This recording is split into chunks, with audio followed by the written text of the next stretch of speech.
Salam sejahtera pemirsa HCBN Indonesia dimanapun Anda berada. Senang sekali kita boleh bertemu kembali dalam acara pembacaan buku Bugar Selamanya. Dan pada saat ini kita sudah memasuki halaman ke-204 dengan judul Efek Bumerang. Dan saya undang pemirsa di rumah untuk kita boleh sama-sama membuka Alkitab kita di dalam Yohanes 15 ayat 5. Akulah pokok anggur dan kamulah ranting-rantingnya. Barang siapa tinggal di dalam aku dan aku di dalam dia, ia berbuah banyak. Sebab di luar aku kamu tidak dapat berbuat apa-apa. Dan kita masuk dalam inti pembacaannya. Sejak Dr. Robert Adler mendefinisikan bidang ilmu psikoneuroimunologi, penelitian telah menunjukkan dampak positif dari mengasihi orang lain. Misalnya penelitian oleh Nancy Collins di Universitas California di Los Angeles pada ibu hamil yang kurang mampu secara ekonomi. Akankah dukungan sosial dan perawatan yang penuh kasih meningkatkan hasil fisik dan mental mereka selama kehamilan? Ya, mereka yang menerima perawatan prenatal yang berkualitas dan penuh kasih sayang mengalami sedikit kesulitan dalam persalinan. Mereka melahirkan bayi dengan berat yang lebih tinggi. Bayi-bayi tersebut lebih sehat dan para ibu ini mengalami lebih sedikit depresi pasca melahirkan. Memberi kasih dan dukungan mempunyai efek bumerang. Si pemberi sebagaimana juga si penerima mendapatkan manfaat kesehatan dari berbuat baik.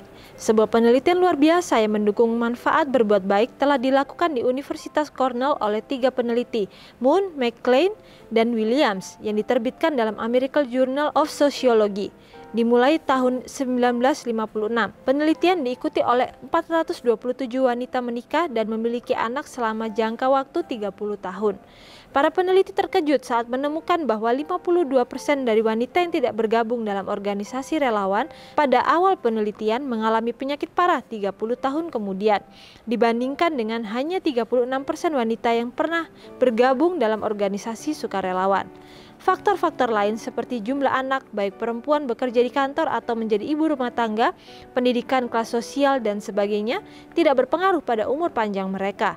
Ringkasnya, para wanita yang dengan sukarela membantu orang lain memiliki sistem kekebalan yang lebih baik, yang menghasilkan umur lebih panjang. Sebagaimana yang pernah dikatakan oleh Ellen White, kesenangan berbuat baik menjiwai pikiran dan memberi getaran ke seluruh tubuh. Tertulis dalam Testimonies for the Church jilid 2 halaman 534. Apa yang diperlukan untuk dapat secara konsisten mengikuti perintah Tuhan untuk mengasihi satu sama lain? Lihat Yohanes 15 ayat 17. Ketika kita benar-benar mengasihi Tuhan dan memiliki sebuah hubungan vertikal yang kuat dan sehat dengannya, secara otomatis kita akan menghasilkan hubungan horizontal yang kuat dan sehat satu dengan yang lain. Jika sebagai cabang kita terhubung erat dengan pokok anggur sejati, kita akan secara otomatis bisa membuahkan hasil seperti menerima orang lain, memaafkan orang lain, mendukung orang lain, berdoa untuk orang lain, dan memberikan semangat, membantu, dan mencintai orang lain.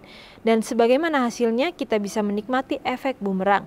Membantu orang lain adalah untuk mandiri. Mintalah Tuhan untuk mengesankan Anda dengan apa yang dapat Anda lakukan untuk orang lain.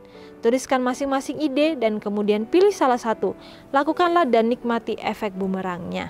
Jadi di sini dikatakan bahwa ketika kita melakukan sebuah perbuatan baik, dengan sukarela kita melakukan perbuatan baik untuk menolong seseorang atau mungkin menolong siapa saja yang kita ketahui.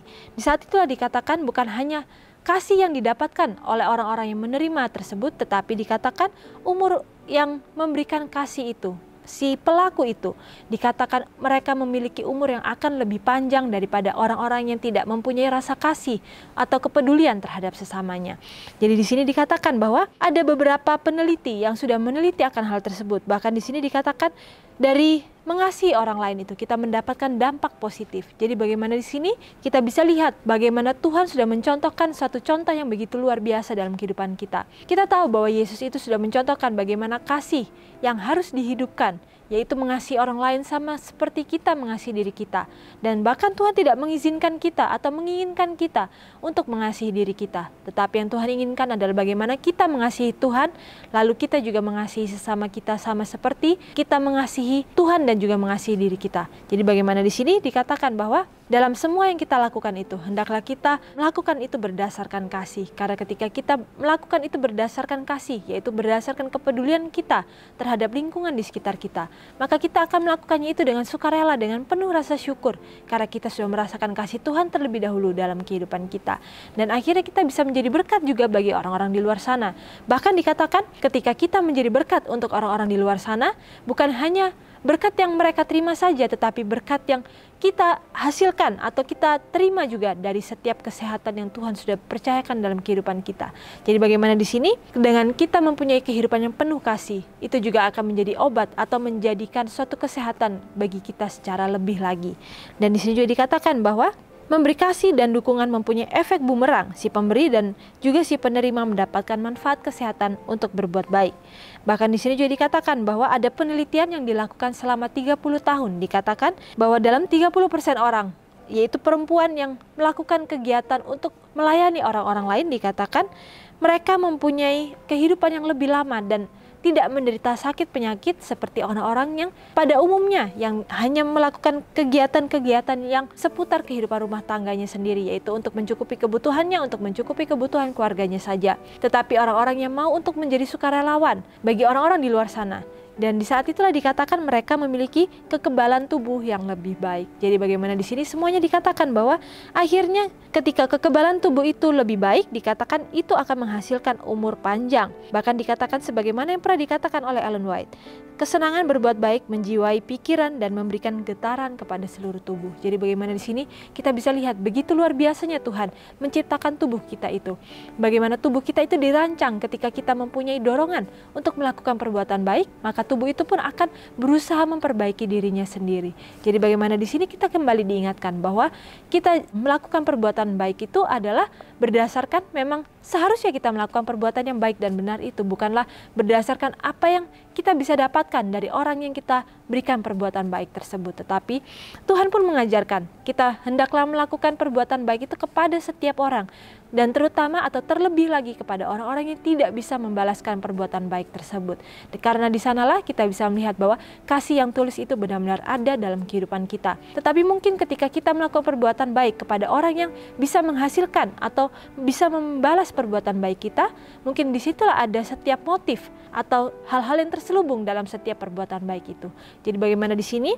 Hanya kita dengan Tuhan yang mengetahui apa motif-motif dalam kehidupan kita. Sehingga ketika kita ingin untuk melakukan perbuatan baik, hendaklah kita menilik hati kita.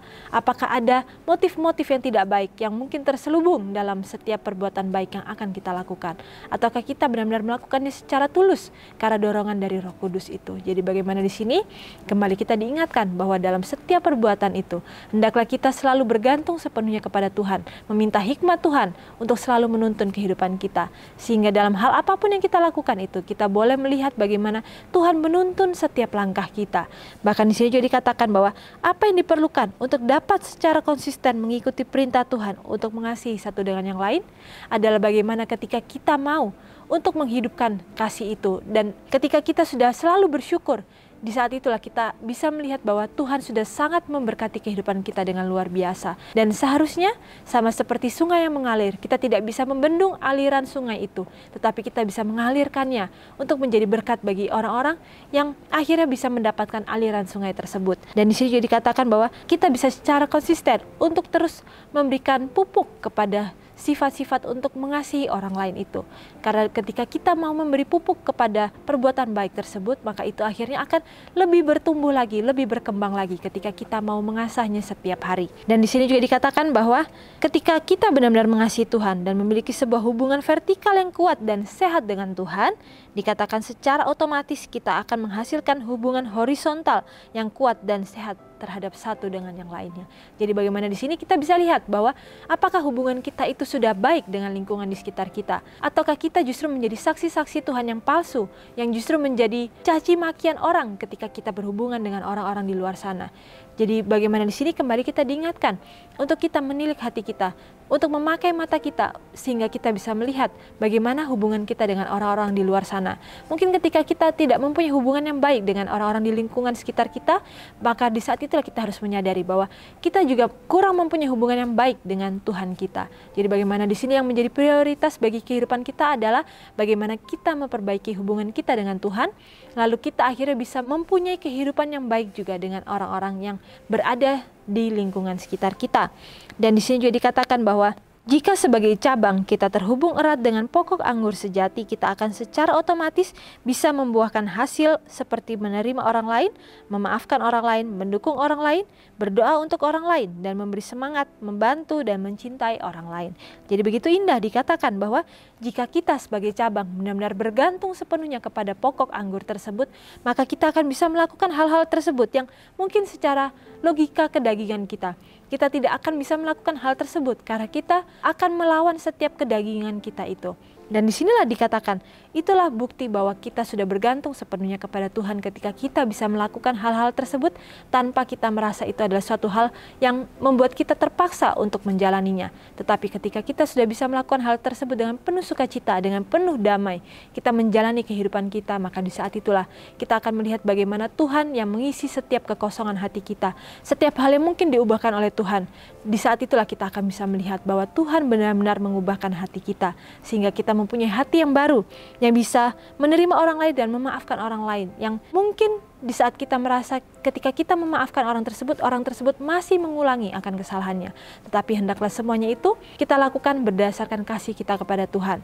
Ketika Tuhan sudah meminta kita untuk memaafkan orang tersebut, sampai pada waktunya kita harus memaafkan orang tersebut, hendaklah kita melakukannya dengan sebaik mungkin. Tetapi ketika kita diminta Tuhan untuk cukup sampai di sini atau mengibaskan debu, di saat itulah kita juga harus mengikuti hikmat yang Tuhan berikan, bukanlah berdasarkan apa yang kita pikirkan. Jadi hendaklah di sini yang menjadikan pesan utama dari firman Tuhan ini adalah mintalah Tuhan untuk mengesankan Anda dengan apa yang dapat Anda lakukan untuk orang lain. Tuliskan masing-masing ide dan kemudian pilih salah satu, dan di samping itu kita harus melakukannya dan nikmati dari efek bumerangnya. Jadi sampai di sini acara pembacaan kita pada saat ini, dan biarlah melalui acara pembacaan yang begitu singkat ini boleh mengingatkan kita kembali bagaimana pentingnya untuk kita mempunyai hubungan yang erat dengan Tuhan kita, sehingga kita juga mempunyai keinginan untuk melayani orang lain dengan lebih lagi. Dan di saat itulah kita akan melihat berkat itu bukan hanya turun untuk orang-orang tersebut, tetapi untuk diri kita yang menjadi pelaku firman tersebut, yaitu mengasihi orang lain. Dan di saat itulah kita akan menerima berkat-berkat kesehatan yang Tuhan berikan dalam kehidupan kita masing-masing. Dan sampai di sini acara pembacaan kita pada saat ini, dan sampai bertemu kembali dalam acara pembacaan yang selanjutnya. Dan salam sejahtera, Tuhan memberkati.